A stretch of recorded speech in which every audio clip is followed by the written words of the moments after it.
All right, we're back with American Miscellany, and we're still working on Essay 155, Curiosities of Art. Once again, this book was published in 1865. So it's just a collection of essays. This essay 155 is very, very long. But I've decided to kind of just work through it. You know, it's got these little categories, little subcategories in the main essay. And our last one was part 5, optical instruments. Not that exciting, but not bad.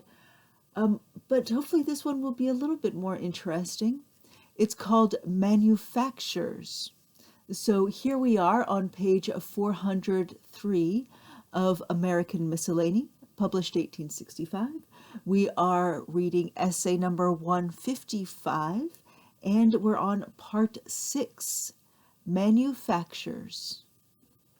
The weaving of damasks and other figured fabrics, whether in silk, worsted, or linen, is undoubtedly one of the most ingenious departments of art, though familiarity with the process has long ago abated our wonder. There are still, however, some rare achievements in tapestry, weaving, and the like, which will ever be regarded as curiosities. Thus, the weaving of certain garments without seams, even to the working of the buttonholes and stitching, is no mean feat, requiring not only considerable dexterity and skill, but a greater amount of patient labor than the generality of people would be inclined to devote.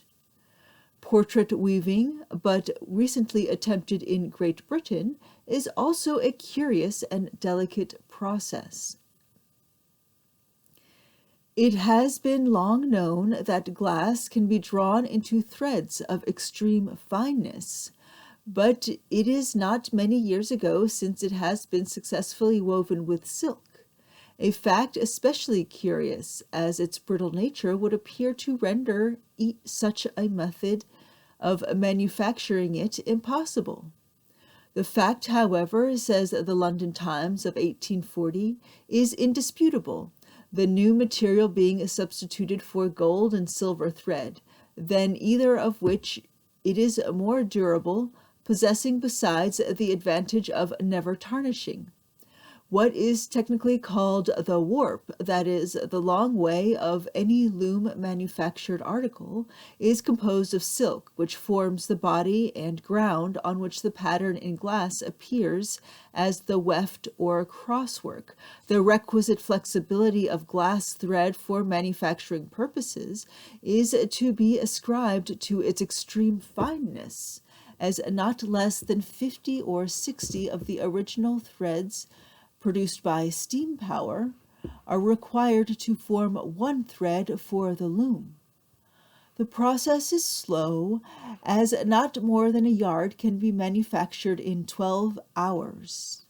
The work, however, is extremely beautiful and comparatively cheap, inasmuch as no similar stuff where bullion is really introduced can be purchased at anything like the price at which this is sold.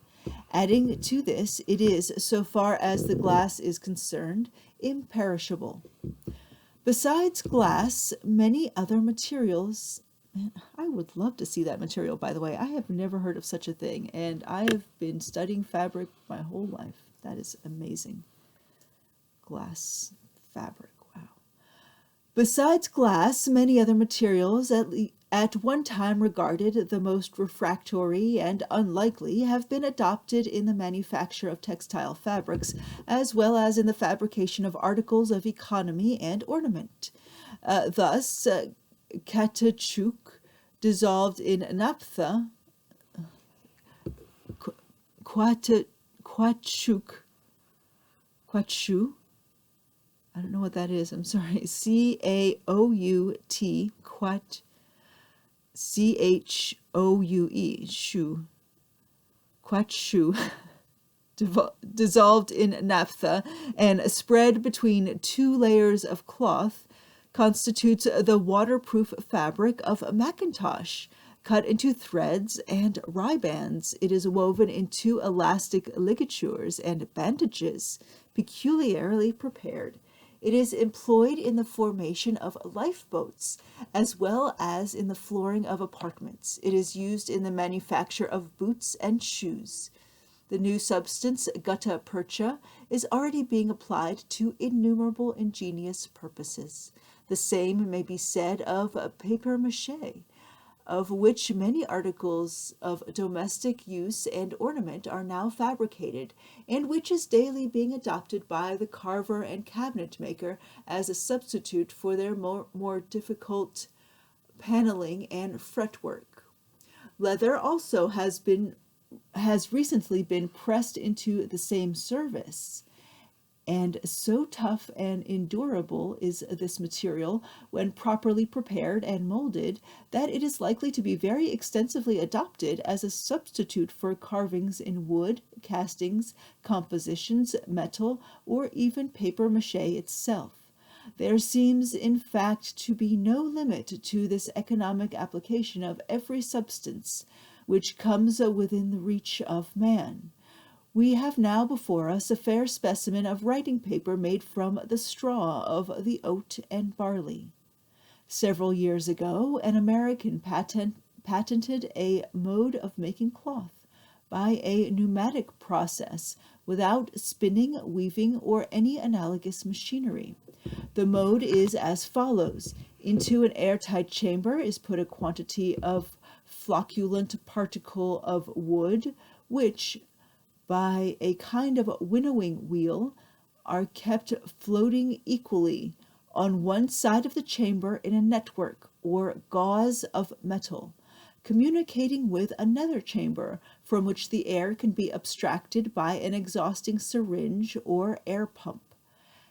And on the communications between the chambers being opened, the air rushes with great force to supply the partial vacuum in the exhausted chamber, carrying the flocculent particles against the netting, and so interlacing the fibers that a cloth of beautiful fabric and close texture is instantaneously made.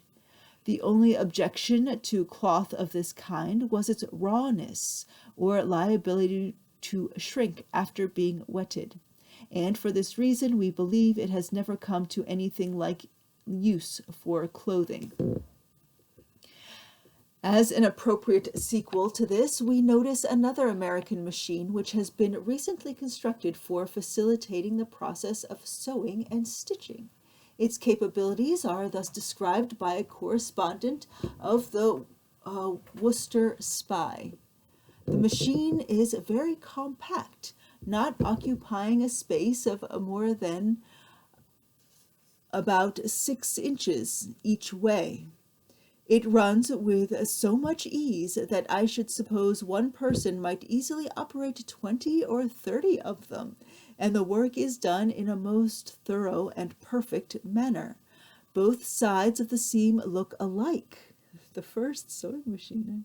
Both sides of the seam look alike, appearing to be beautifully stitched, and the seam is closer and more uniform than when sewed by hand. It will sew straight or curved seams with equal facility, and so rapidly that it takes but 2 minutes to sew the length of the outside seam of a pair of men's pantaloons. It sets 400 stitches a minute with perfect ease, and the proprietor thinks there is no difficulty in setting 700 in a minute.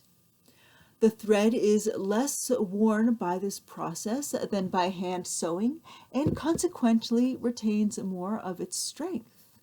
The simplicity of the construction of this machine and the accuracy, rapidity, and perfection of its operation will place it in the same rank with the card machine, the straw braider, the pin machine, and the coach lace loom, machines which never fail to command the admiration of every intelligent beholder.